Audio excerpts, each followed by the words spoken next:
আপুনি কিন্তু বেলেগক দি নুফুৰিব।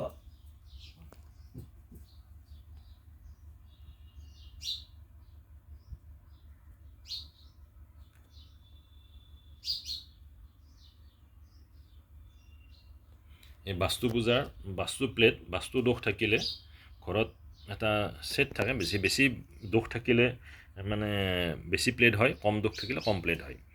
এতিয়া কথা হৈছে বাইদেউহঁতৰ ঘৰত বহুত বাস্তু দোষ আছিল, মানে নানা ধৰণৰ বেমাৰ আজাৰ অশান্তি, বাস্তু দোষ ভূত প্ৰেত এইবিলাক নানা ধৰণৰ দৃষ্টি হৈছিল, ভূত প্ৰেতৰ যেন ইয়াত আহে মাজে সময়ে আহে। সেইটোৰ উদ্দেশ্যে বাস্তু দোষ নিবাৰণৰ অৰ্থে এইবিলাক পূজা আগতে হৈছিল। প্ৰথম যেতিয়া মই কিনি আনিছিলোঁ ইয়াৰ ওপৰত নিজৰ ঘৰত নিজৰ মন্দিৰত পূজা পাতল কৰি জপ মন্ত্ৰ পাঠ কৰি এইবিলাক কৰিছিলোঁ। কিন্তু এইবিলাক কৰাৰ পিছত পুনৰ এক গ্লাছেদি বন্ধোৱা হয়। চাওক, পুনৰ গ্লাছেদি বন্ধোৱা হয়। বন্ধ হোৱাৰ পিছত কি হয়, যিহেতু ইয়াক হাতুৰি কোব পৰে, হাতুৰি কোব পৰি এক পুনৰ মানে প্ৰতিষ্ঠা কৰি প্ৰাণ প্ৰতিষ্ঠা কৰি, বেছি নহয় সংক্ষিপ্ত পূজা হয়, পঞ্চদেৱতাৰ পূজা কৰি ইয়াক পুনৰ প্ৰতিষ্ঠা কৰা হয়।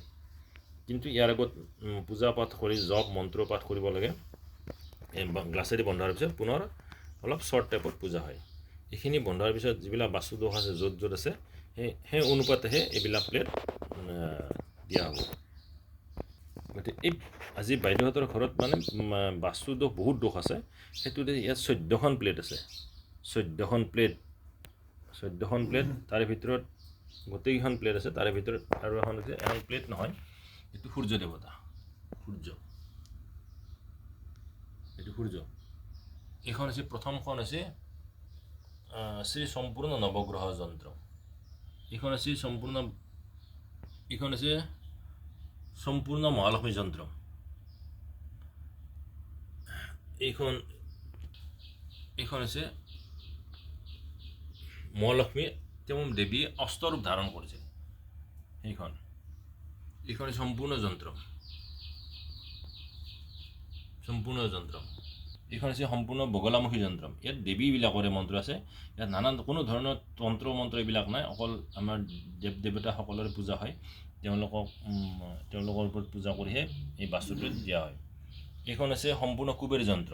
কুবেৰ ধনাধিপতি কুবেৰ দেৱতা, এই কুবেৰ দেৱতাৰ যন্ত্ৰ। এইখন হৈছে সম্পূৰ্ণ সৰ্বকষ্ট নিবাৰণ যন্ত্ৰ। এইখন হৈছে সম্পূৰ্ণ যন্ত্ৰ। এইখন হৈছে মহামৃত্যুঞ্জয় যন্ত্ৰ। শিৱৰে পূজা হয়। শিৱৰ ধ্যান মন্ত্ৰমতী মহামৃত্যুঞ্জয়ৰ পূজা কৰি জপ কৰিব লাগে। এইখন হৈছে শ্ৰী যন্ত্ৰ। সম্পূৰ্ণ ৰোগনাশক যন্ত্ৰ। সম্পূৰ্ণ সৰ্বকষ্ট নিবাৰণ যন্ত্ৰ। আৰু এইখন হৈছে সম্পূৰ্ণ বাধা মুক্তিৰ যন্ত্ৰ। গোটেইবিলাক এই 14খন জেগাই জেগাই বোৱা হ'ব। তাৰপিছত এইখনৰ ওপৰত মিনিমাম 21 দিন বা 45 দিন পিছত ইয়াক ৰিজাল্ট আহে। লাহে লাহে আহিব, এইটো নহয় যে আজি দিলোঁ কালি ৰিজাল্ট কেতিয়াও নাহে। মিনিমাম 21 দিন সময় লাগে, কিছুমান 45 দিন পিছত আহে। কিন্তু 21 দিন পিছত আহেই।